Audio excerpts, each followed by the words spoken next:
Студентите што дипломираат на некој од вкупно 134 факултети во земјава, не се во голема мера кадрите што ги бара пазарот на труд, односно фирмите. И овој јаз помеѓу понудата и побарувачката на работна сила постојано се зголемува. Се уште најголем број студенти се запишуваат да студираат општествени науки, односно економија и право, а последните години по број на запишани студенти се доближи и одсекот информатички технологии.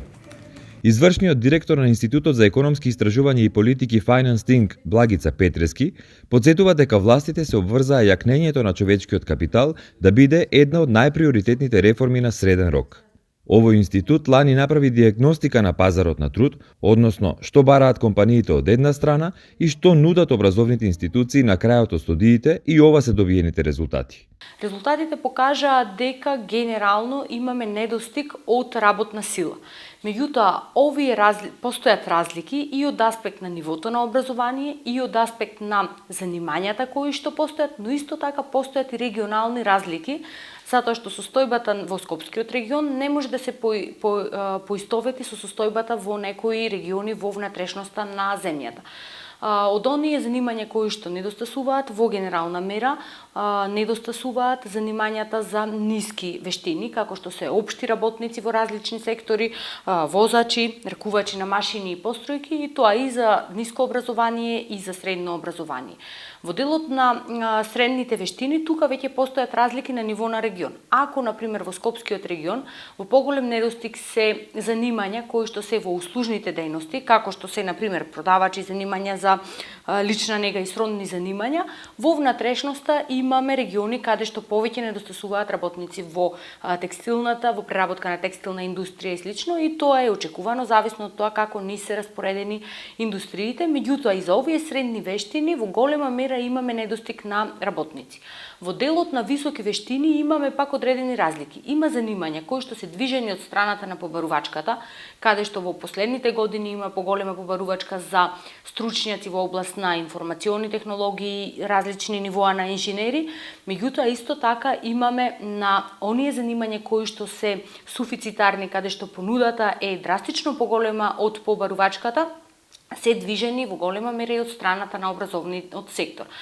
Такви, например, се занимањата во делот на стручњаци за правни општествени науки, исто така стручњаци во образование, кои што пак ја отсликуваат образовната стратегија во последната декада, и каде што ние имаме кадри кои масовно ги произведуваме со години наназад, и во моментот имаме еден накумулиран вишок за овие занимања, што ние ургентно треба да започнеме да размислуваме да направиме промена каде да ги насочуваме кадрите, меѓутоа потенцијално и да воспоставиме некакви квоти во одредени занимања кои не се алармантни. Петрески потенцира дека јазот не постои само од аспект на занимањата и професиите што ги произведува образовниот систем, туку и соодветни вештини кои што им недостигаат на дипломираните студенти, а кои ги бара бизнис секторот.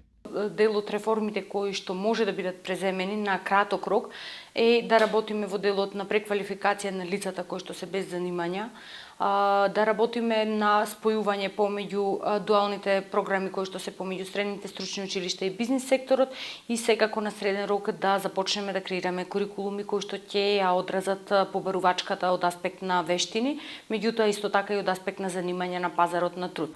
Една од клучните реформи за подобрување на состојбите во образованието е и соодветно вложување на народните пари, кои сега доминантно се трошат за плати на наставниот кадар, а оној мал дел за капитални инвестиции што преостанува, завршува за изградба на спортски сали. Секторот образование, заедно со секторот на здравство, се два клучни сектори, каде што никогаш не е доволно, особено за земја која што е во развој. И ние, доколку гледаме од аспект на бруто домашен производ, ние издвојуваме околу 4% од бруто домашен производ. Меѓутоа, доколку погледнеме од аспект на колку сектор образование учествува во вкупните расходи на буџетот, тие се 13%, околу 13%.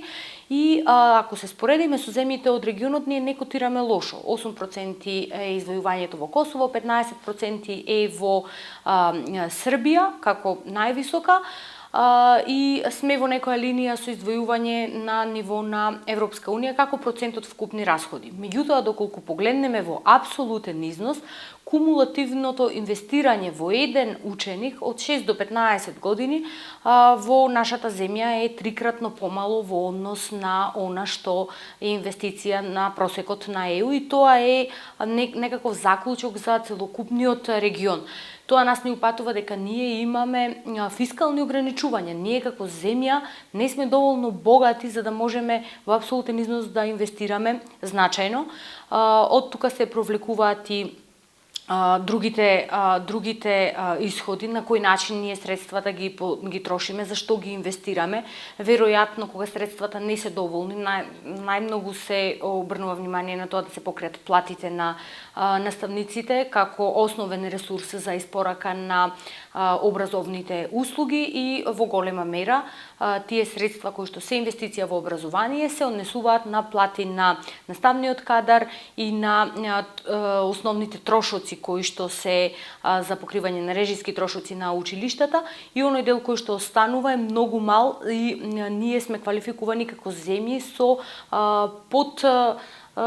подопременост во делот на дополнителни ресурси, како што се ресурси во лаборатории, ресурси во информациона технологија, нови напредни ресурси, пристап до учебници кои што биле во електронска форма. Инаку, за тоа како може да се подобрат ефектите од трошењето народни пари во секторите здравство и образование, Петрески неодамна направи постдокторски труд токму на оваа тема за време на истражувачки престој во САД. Резултатите во делот на образование покажа дека подобрите исходи во делот на управување со јавните финансии, мерени преку среднорочната буџетска рамка, ефикасноста и транспарентноста, може да влијаат врз техничката ефикасност на извршување на буџетот во образование, како и поголема инвестиција во приоритетни сектори како што се образованието и во здравството. Тоа пак од друга страна, на индиректен начин, подобрената техничка ефикасност на управувањето со јавните финансии на индиректен начин ги подобрува услугите кои што се нудат во сектор образование. Услугите беа мерени преку услуга помал број на наставници по ученик, како и стапка на учество во предшколско образование, кои што пак се покажаа дека се клучни за крајните исходи во PISA резултатите. Така подобрените услови во делот на поголема стапка на предшколско образование ги подобрува резултатите во делот на читање, а додека пак помал број на наставници по ученик ја намалува веројатноста за лоши резултати во делот на математика. Севкупно резултатите покажуваат дека ние можеме, освен преку зголемувањето на вкупните инвестиции во образованието, да делуваме и преку поефикасно менаџирање со јавните финансии, особено во овие два сектори.